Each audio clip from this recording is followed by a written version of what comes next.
Today, I'm back with more ADP for 2026, and I've got round 8 for you. And in this round, we've got names like Devin Williams, Spencer Strider, and my boy, Vinnie P. And are they going to be studs or duds in 2026? I've got those names and more on today's action-packed episode of Locked On Fantasy Baseball.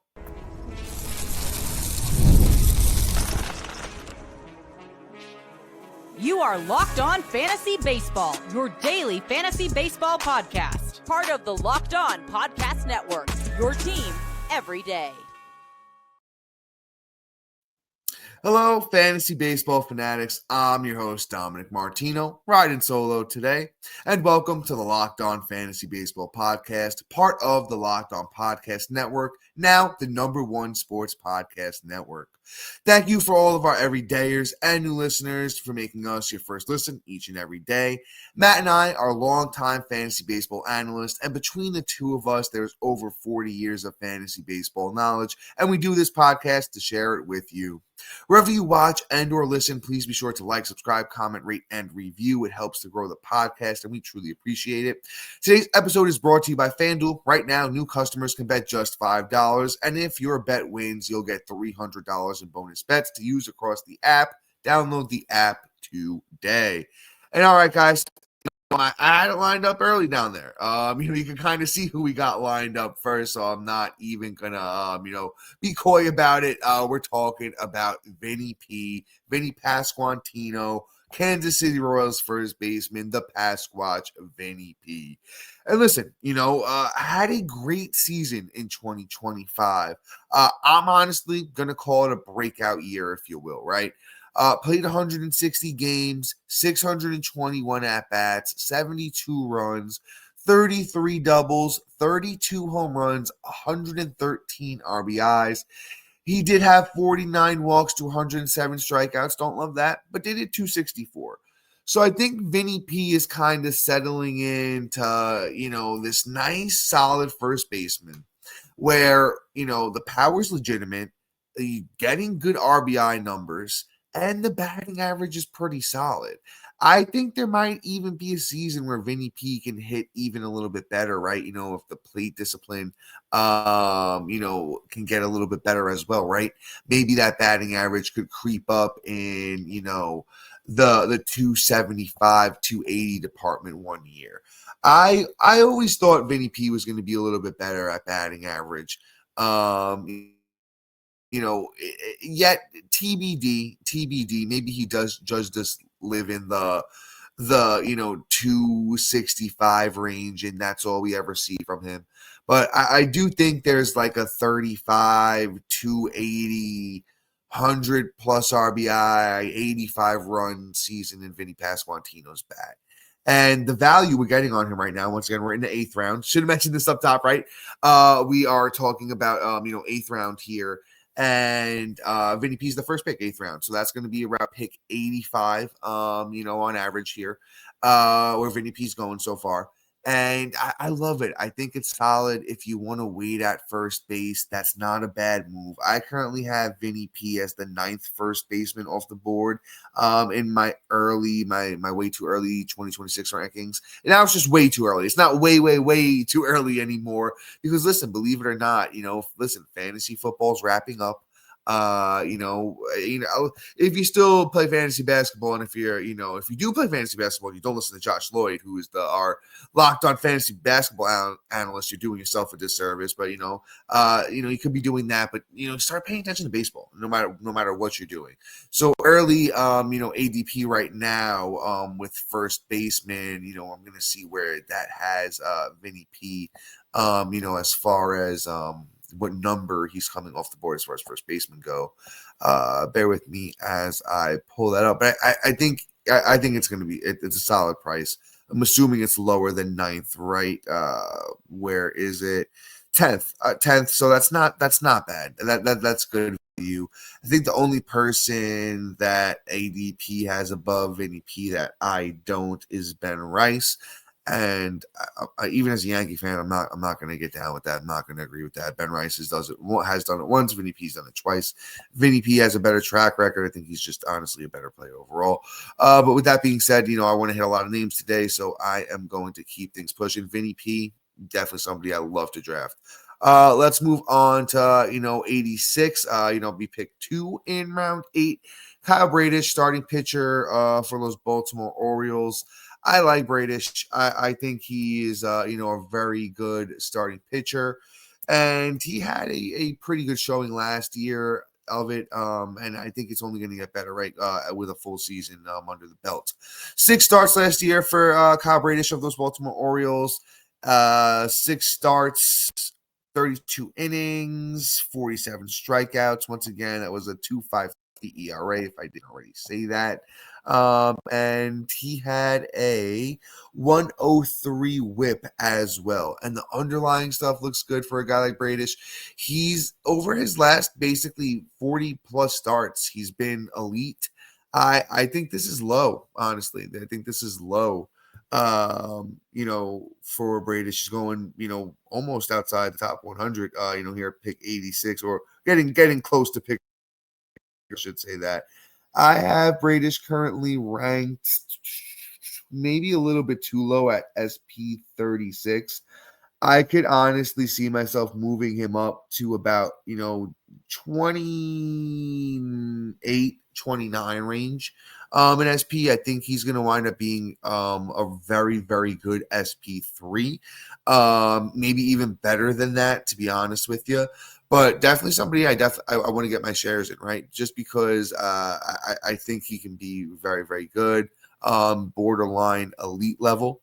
Starting pitcher, just if everything, starts to, shake and roll the right way for Bradish, it could continue to be that sub 3 ERA, even though you don't really want to go and expect that from any starting pitcher.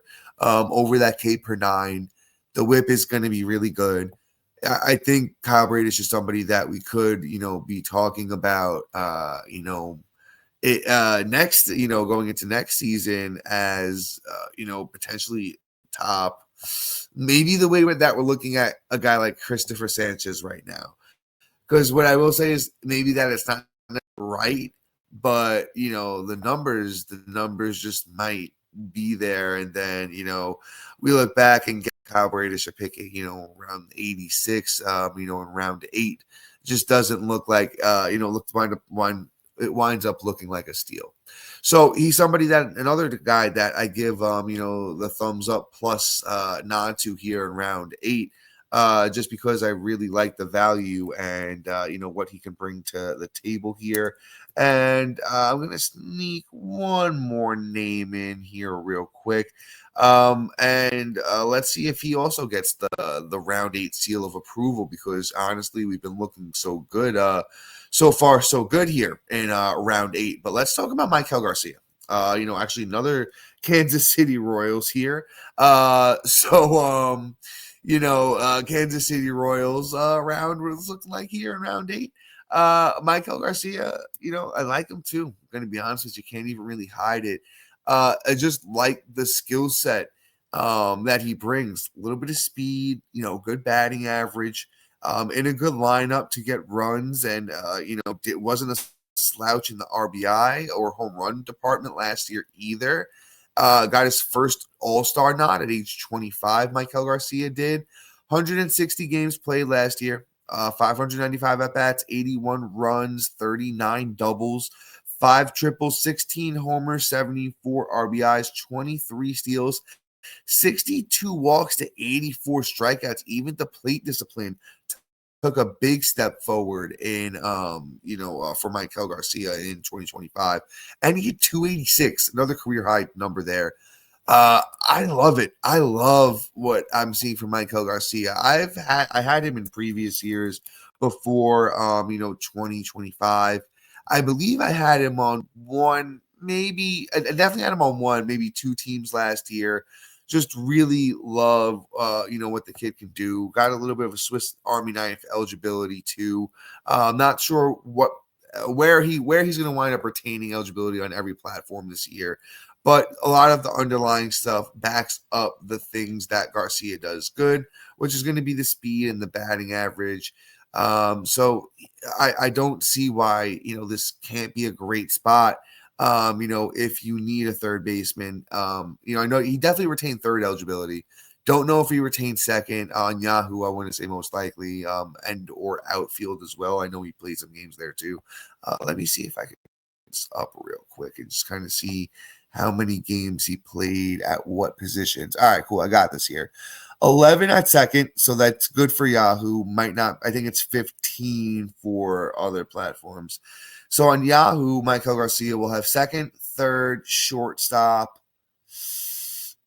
maybe outfield. I think it's 5 for Yahoo, so he might have 4 different positions. So, this guy is a cheat code as far as eligibility.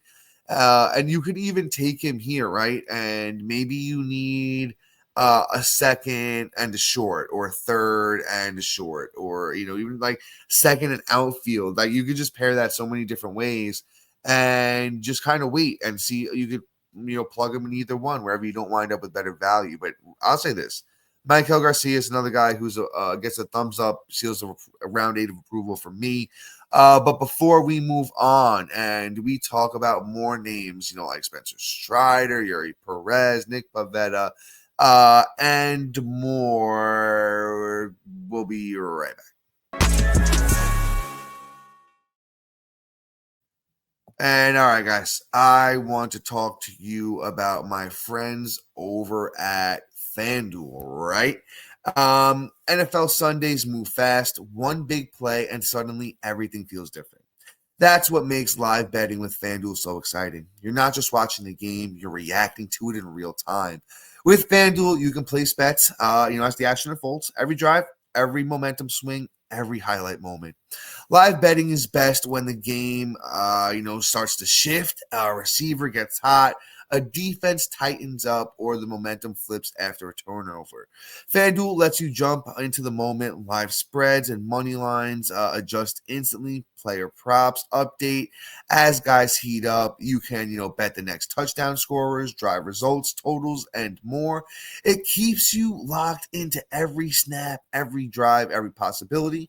So if you want to be right in the middle of the action this season, visit FanDuel.com and place NFL live bets all season long. FanDuel, the game moves fast, and so can you. Got to do it all on FanDuel.com or on the app.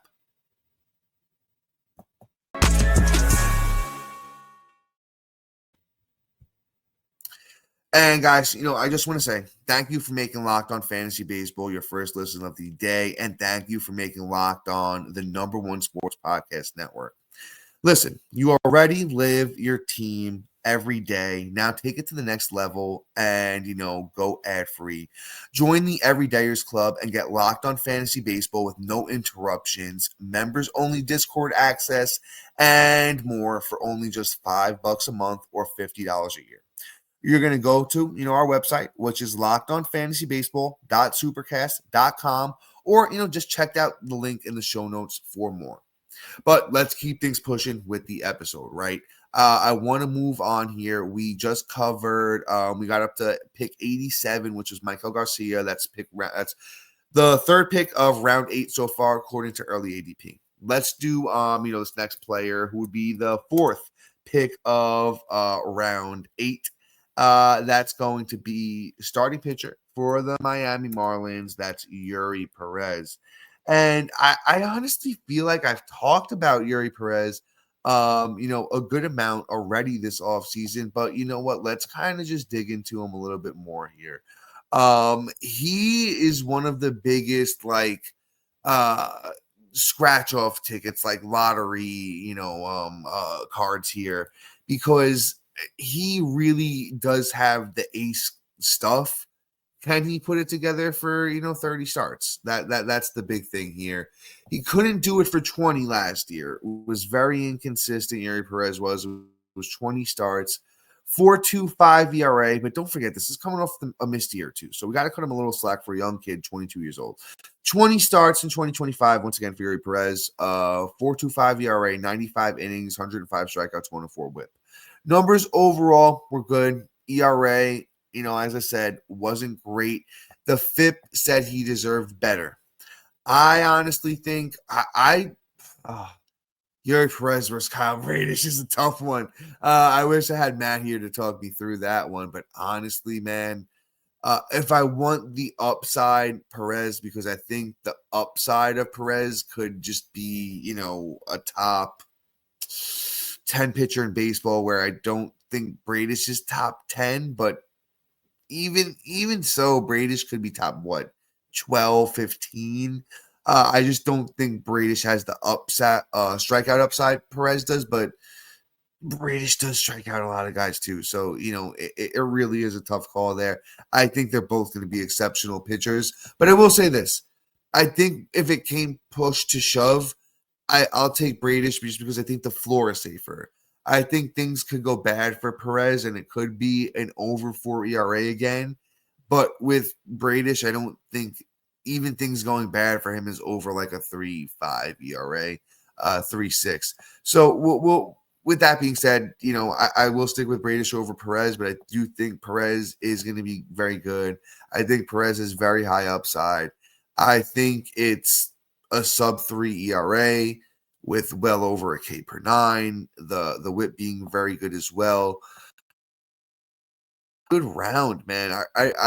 I wish I could take a couple of stabs at guys here in round 8 with the ADP looking like this. But Eury Perez is another guy for me that I really like. Let's keep things pushing here. Let's talk about who would be the 5th pick of 8 around pick 89. That would be Randy Arozarena of those Seattle Mariners. And listen, Randy's a good player, and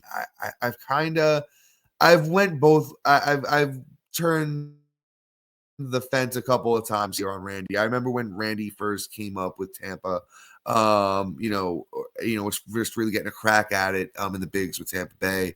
Really just showed all the different tools you like to see. He was showing off speed. He was showing off a little bit of power. And he can still do, as such. And outfield has become such a abysmal position. It's been really hard to, get good outfielders. I'll tell you this. I'll be honest with you. I'll pull up my outfield rankings, and I kind of should have been maybe going through this here with you a little bit more. My rankings. Eury Perez, I do have SP 30 right now. I will mention that real quick. But Randy, when we're talking about outfielders, I have him at outfielder 28. I think that could be, that could even sneak up a little bit, right? Because, depending on roster construction, Randy's not going to give you a good batting average. He had 238 last year, and just in general hasn't been a great batting average guy.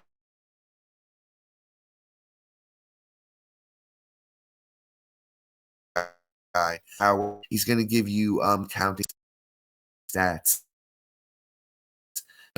Helping you in 4 out of the 5. I'm not going to knock that, especially when you're talking about, close to pick 90 here, 100 even. And outfield is a thinner position.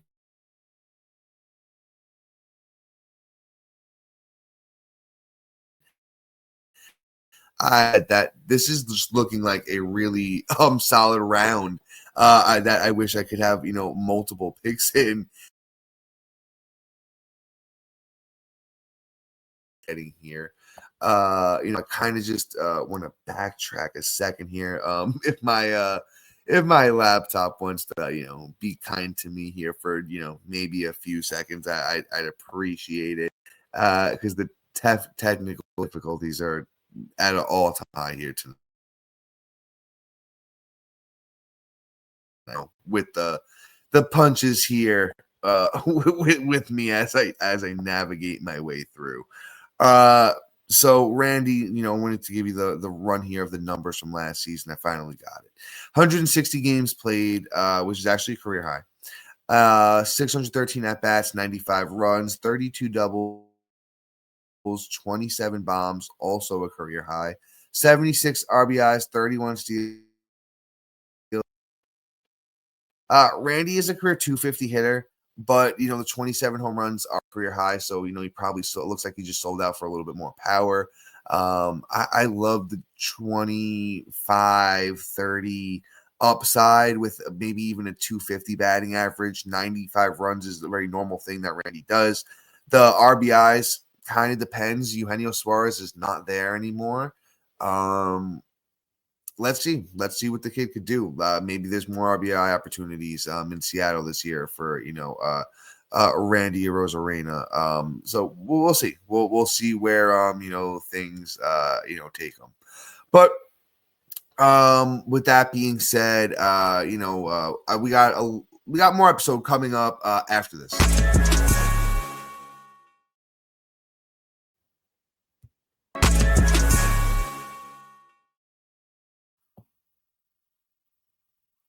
And all right, folks, we're back in it, and we're moving on. We're moving, trying to move quick. There were 1, 2, 3, 4, 5 picks into round 8. So I don't know if I'm through the whole round on the episode, but we'll try and talk about a few more names here. We have Nick Pivetta up next. Career year for Pivetta, right? And honestly enough, it's funny because I was in on Pivetta this year. I had a few shares. And loved what I saw from him. I don't think it's repeatable though. So that's the thing. I'll definitely take Kyle Bradish and Eury Perez over Nick Pivetta. I find it hard to buy into a guy who is breaking out at this point in his late career. Age 32, had the 2.87 ERA this past season, over 31 starts, 181 innings, 190 strikeouts, and his whip was sub 1 at an 0.98. I still think Pivetta could be really good. I think he could be a mid 3s to low 4s ERA with over that K per 9. The whip even could be like a 1.12 where he was at the 2 previous seasons before this year in San Diego. Or maybe San Diego just legitimately figured something and Nick Pivetta is good. But I just feel like we saw this act with Dylan Cease though. Did we not? Correct me if I'm wrong. Maybe the different caliber of pitchers, right? But if anything, Dylan Cease was the higher caliber, better pitcher. I don't know. Right. I don't have, if I knew, I'd be making millions on, sports betting. Right. But unfortunately, I don't have that kind of power or knowledge. So I just have what, the stats tell me, what I see, the eye test, and all that kind of stuff. And this just seems like a lot of BS. Right. So Nick Pivetta, when I see the caliber of pitcher with Bradish and Perez in this round, I'm out on a guy like Nick Pivetta. So that's halfway through the round. Let's keep working here. Let's see if we can get through the whole thing. That was pick 90 for Nick Pivetta, overall in early ADP. Once again, that's what we're talking here, 2026. Drake Baldwin up next. And I literally talked about Drake Baldwin in the last episode that I did. So if you want like a super deep dive on Baldwin, go and check that one out. But I am going to talk about him here because I do think he is a good catcher, and I do expect more from Drake Baldwin in this upcoming 2026 season. He's a guy like right now, if you kind of just like wait a little bit at the position, you can take a guy like Baldwin here, and it's not really a bad pick.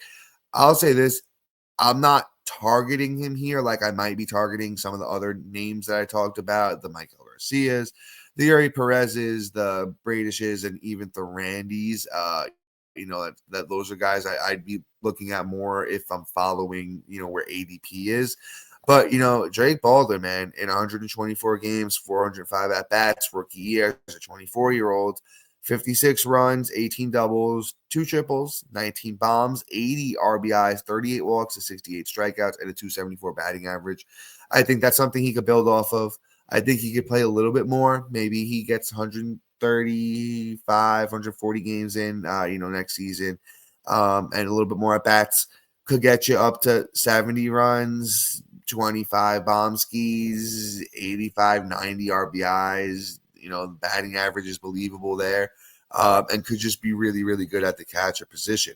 So with, Drake Baldwin, especially playing for the Atlanta Braves too, I think the Atlanta Braves can only be better this year, especially when it comes to fantasy baseball purposes. And, I'm not, like I said, catcher is a position that I personally always just like to wait at, especially in a year like this where catchers just have been aplenty. So as good as I predict Drake Baldwin to be, and as much as I like him, I just really not for me. Let's keep that was pick 7, round 8, 91 overall. Once again, early 2026 ADP. We keep things pushing here. Let's talk about Framber Valdez. This is low if you ask me personally. I think Framber Valdez is a lot better than this. I think it may be more to do with that he has not signed yet. He's a free agent. At least as last I checked, forgive me. I feel like that'd be huge news if he signed, though. That's something I definitely would have seen, if it was here before I ever started recording. Just double checking here, see what the latest news is on Valdez. Orioles, maybe. Yeah, there's nothing really firm here yet. No, firm, at least signing, as far as the news, we'll see. We'll see what, we'll see where he lands. I think irregardless of where he lands, he's just been good for a while now, right? We've been known who Framber Valdez is, and if you could, I think he moves up ridiculously amount around, especially if he signs up with a good team, right? Going to be 32 this year, career 3.66 ERA last year, 192 innings, 187 strikeouts, and he had a 1.24 WHIP, which was very high for Valdez. So actually, not bad. I'll still take Valdez over Nick Pivetta. And I'm sure Valdez will wind up going up a few rounds after we get the signing, and especially if it's with a good team. Let's keep things pushing. Let's keep things moving. Like I said, kind of want to get through a few more names here. Next we have Devin Williams. Devin Williams, man, listen, goes over to the Mets. Really, really bad year last year for the Yankees on the other side of things. Do I think he's officially lost it? I hope not, but here's the thing, right? And here's my thing with closer. I either want to go really elite, I want one of the top 3 closers, or I'll kind of just wait it out and I'll mix and match with the bottom bag. Devin Williams deserved better when you look at the underlying stuff, and the ERA is the only thing that looks atrocious. The walks were up though, as well. Although actually they weren't really up. It was more of the hits. He just was pitching to too much contact. Actually, gave too many hits. So things could work out, be a lot better for Devin Williams, and you could wind up with one of the best closers in the league.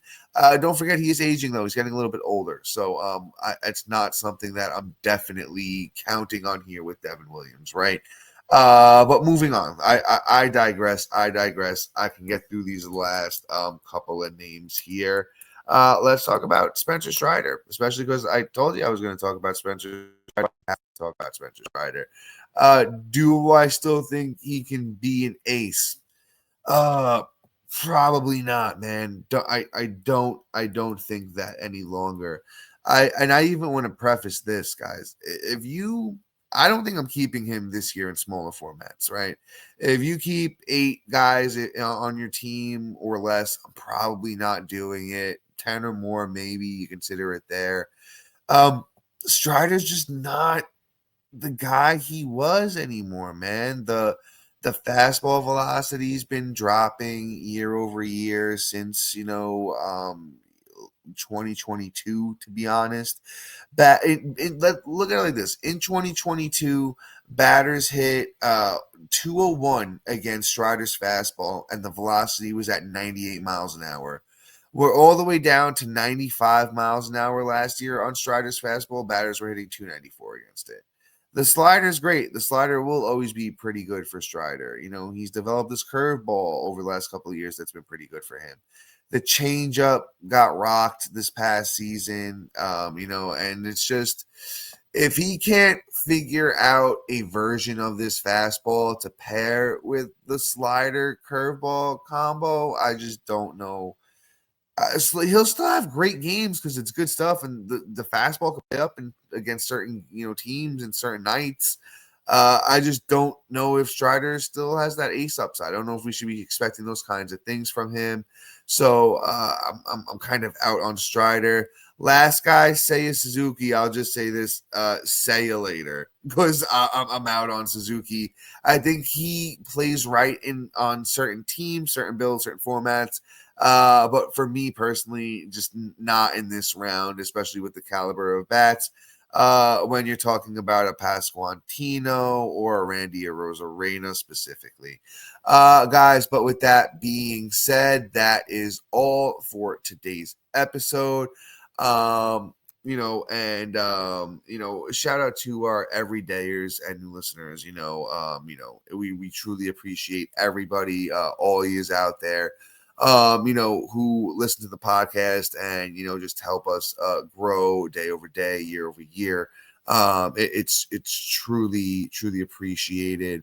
And, we love doing it. Matt and I love doing it, bringing it to you. So until next time, guys, see ya.